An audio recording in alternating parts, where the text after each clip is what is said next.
On the line, of course, I'm your host, Juan and Rykno, as always with my partner in crime, the Rhino, Ryan Knowles. And Rhino, we're going to be previewing Mizzou. This is a big game, Rhino, because Illinois last week, of course, was a revenge game for ASU based on what happened in Champaign. Mizzou has kind of the same attitude against ASU because of what happened in Tempe last season with the missed field goal. At the end of the game, it was a little bit wet in Sun Devil Stadium. They missed the field goal, went into overtime. ASU wins the game. And in previewing the Mizzou, the Tigers offense, a lot of changes have been happening on that offense, especially along the offensive line. Mizzou losing their star tackle, number 24 in the nation. He was ranked.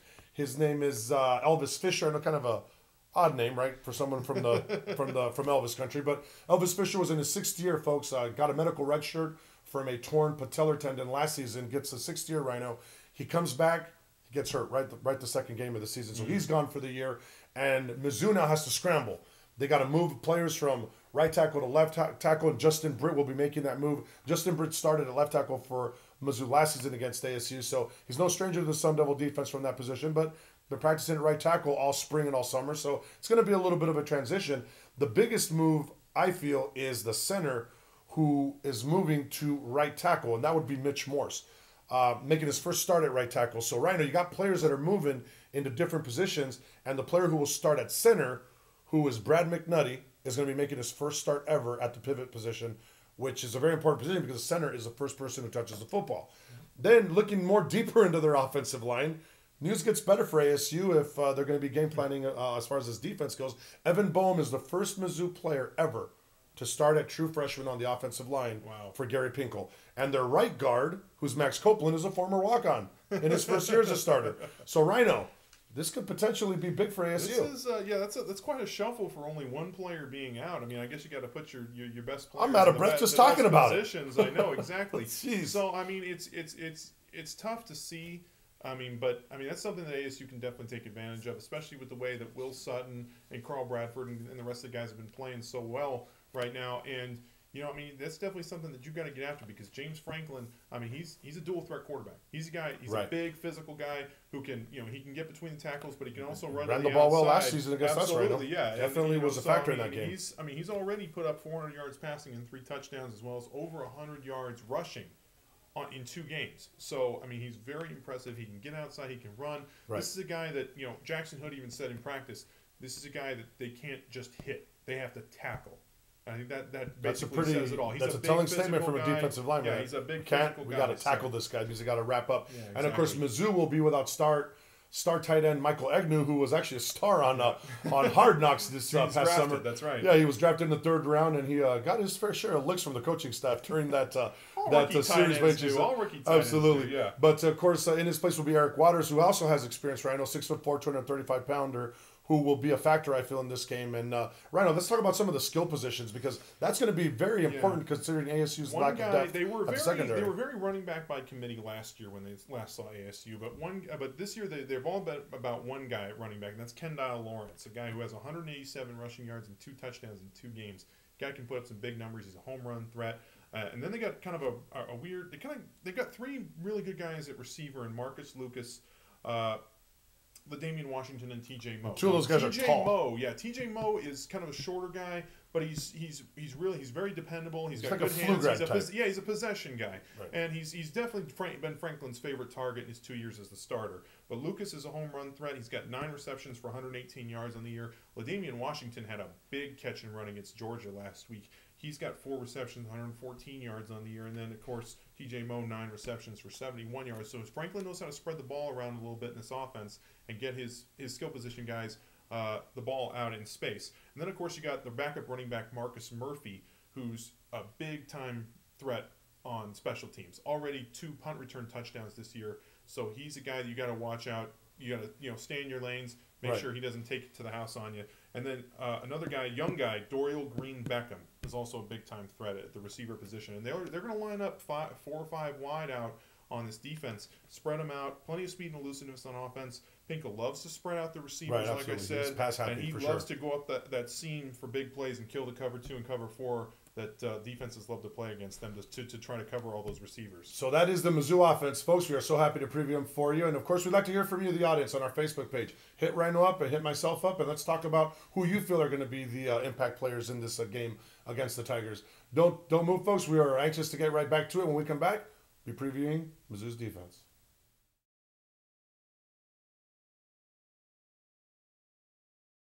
On the line, I'm your host, Juan and Rykno, with the Rhino Ryan Knowles, my partner in crime, my brother, and we are now previewing Mizzou's defense, which will be a big challenge for the ASU offense right now as they try to make a statement in Columbia against a very tough Mizzou team. And to me, that Mizzou, of course, they play basic 4-3 under. It's nothing spectacular. It's nothing fancy. Of course, this is the old Kiffin defense. That's right. Lane Kiffin's father. The Tampa 2. Monty Kiffin's defense, the Tampa 2. They run a 4-3 under. They use a nose guard.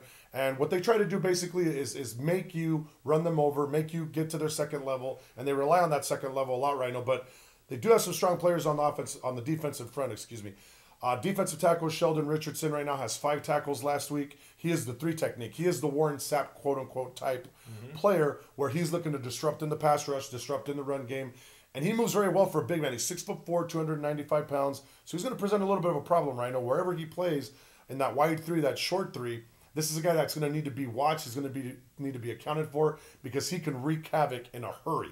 And, of course, the other player that they got up front that I feel is just phenomenal but doesn't start is Brad Madison, defensive end. He's a senior. Yeah, this guy had 2 sacks last week. He's the pass rusher. Relentless. This guy will go double and triple move. And for people that don't know what that means, pass rushers initially come off the ball. Twist. And exactly. They'll swim, they'll rip, and then all of a sudden they go into a second, third move. Teddy Bruschi was a master at this. Derek Thomas was a master at this. Richard Dent, when you think of the pass rushers in the past. Javon Curse was a master of the second and third move. This kid, I feel, will be playing on Sundays. He should be starting, in my opinion, but he's a guy right now. He's a third down guy. He's a third down guy. Yeah, I mean, a specialist, someone you can bring in on third downs. And a third down guy that can cause a big play. He can cause a fumble. Our offensive tackle is going to have to be on point with this guy because, in my opinion, this is a guy who can be a difference maker right now. Yeah, definitely a good pass rusher and someone that they're going to have to game plan around. We had they kind of had that issue with Michael Buchanan last week. Right. Someone I felt like they really did a good job against Buchanan. They didn't do much of anything. They took 2 tackles on the night. They took him out, basically by spreading him out, running a lot of screens, running a lot of misdirection. Just basically getting the defensive line to run the wrong way. Right. And they were gassed by the end of that game. They really freed him up, and that's really what I feel like ASU has to do. Although there is another way to go, and this is something that you got to consider. Georgia had a lot of success in the first half, run the ball in between the tackles. Really wearing them down that way. That way they could beat them over the top going into the second half, and that worked extremely well. So something else to keep in mind. Yeah, they are vulnerable in the middle, Rhino, because in studying them, their nose tackle is a converted tight end. And even though he's 6'4", 300 pounds, he doesn't have a lot of starting experience. So you're right, Rhino. They are vulnerable up that middle. Oh, yeah. That's definitely something you can exploit, especially with Richardson, who's more of a pass rusher from the defensive tackle spot. Right. Not a huge force in the run game. So, we'll have to see what happens And that's what happened last year. We had success running the ball with Cam Marshall up the middle because their defensive tackles, I'm not going to say they were soft, but they definitely weren't stout. They're not what you're going to see in the Pac-12. Yeah. So, I think Franklin and Richardson were their starters then, and they did have some success. So something else to keep in mind. I know Todd Graham's going to be looking at that tape from last year as well as that Georgia game. So it'll be interesting to see. But you talked about their linebackers, and that's really where the stats start to pile up with them. Let's talk about those guys, right? They are loaded with experience. A lot of upperclassmen in that group, and they're led by the weak side guy, Xavier Gooden. Say there's a name for you. 14 tackles, 2 for loss, and an interception on the year. Very fast, very athletic on that weak side. He's going to drop into pass coverage from that weak side spot. It's better than Jonathan Brown, who we faced last week. He's another tackling machine. Someone who can get out there, who can play that, who can play the run, play the pass extremely well. Someone you definitely got a game plan for. And then in the middle, you got Will Ebner, and this guy missed all of last year because of a concussion. 11 tackles on the year this year, awarded a 5th year of eligibility. He's the team captain. He's a smart player, can definitely run well sideline to sideline, and one who they really laud for his play in the run game. So if the defensive line doesn't get, Ebner's right there to hold them to a short gain. So he's definitely someone that they've got to get to. The offensive line's got to get to the second level and get some pads on. Going into the strong side, one of their big surprises from last year was the guy who was supposed to be like the inexperienced one. He was playing in the middle last year. Now he's on the strong side, and that's Andrew Wilson, the junior. You know, he was a 2011 Independence Bowl defensive MVP. He's got a couple forced fumbles this year, so he's a hard hitter. He can get after the quarterback. Definitely a guy who's he can come up and hit you. He's a playmaker. I liked him. You know, I feel like that he's probably their best linebacker at this point. And then you also got another linebacker in Donovan Bonner. They're very deep in the linebacker position. Another guy you got to watch out for is going to come in and contribute. Their best DB is probably their cornerback, Kip Edwards. They did lose some guys from in that secondary, but he's a guy who can get after it.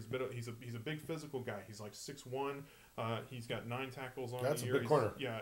He's a big physical guy at 6'1", 200. He's athletic. He had 4 interceptions last year.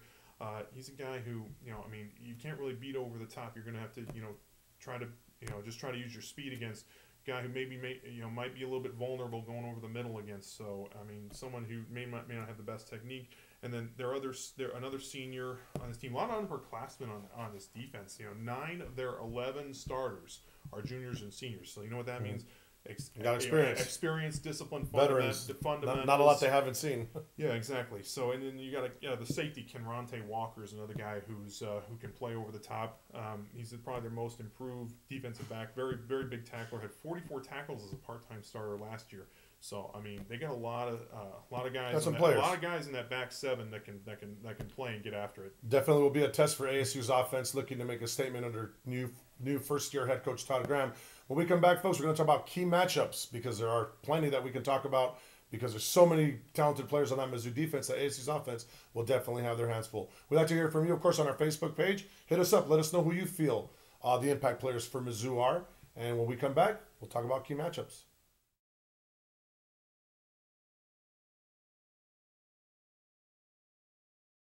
You are on the line. I'm your host, Juan and Rykno, with the Rhino, my partner in crime, Brian Knowles. And, of course, we are now previewing the key matchups for this game. And, Rhino, when you look at these two rosters, like you mentioned in our previous segment, Mizzou has a lot of talent. They got players with a lot of experience, a lot of seniors and juniors on there.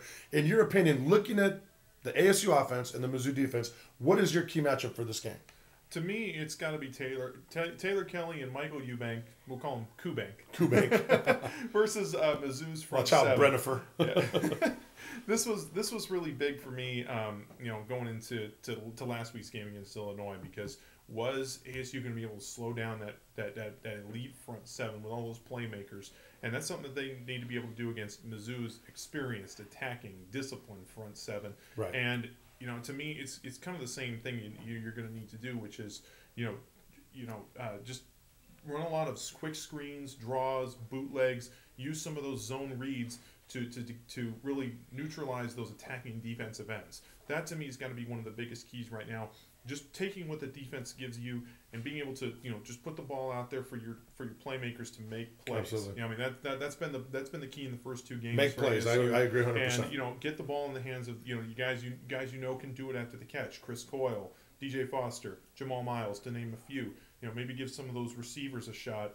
We haven't been able to really work Rashad Ross into the game too much. I think he's a guy that you would like that for spring football. He's due for a big game. I mean, maybe go up, draw them in with some of those screens and short passes and zone reads, and then go over the top to him. Yeah, because that Mizzou secondary is probably the weak link to me. So I mean, I think if they can attack that and really get these receivers involved, I think this could be a big time game for them. So to me, it's got to be the quarterbacks against Mizzou's front 7. I think that they got to really go out there, be disciplined. They haven't had a turnover in the first 2 games. That to me is a big key as well. Absolutely. You can take care of the ball, like I said, just keep taking what the defense gives you because it's been working in the first 2 games, and then go out there and just play your game, know your strategy and implement it. That should be able to carry you over in the end, I think. And looking at this game, and I look at the offensive line, I know it all begins and ends with the big uglies up front. And in my opinion, what a shock.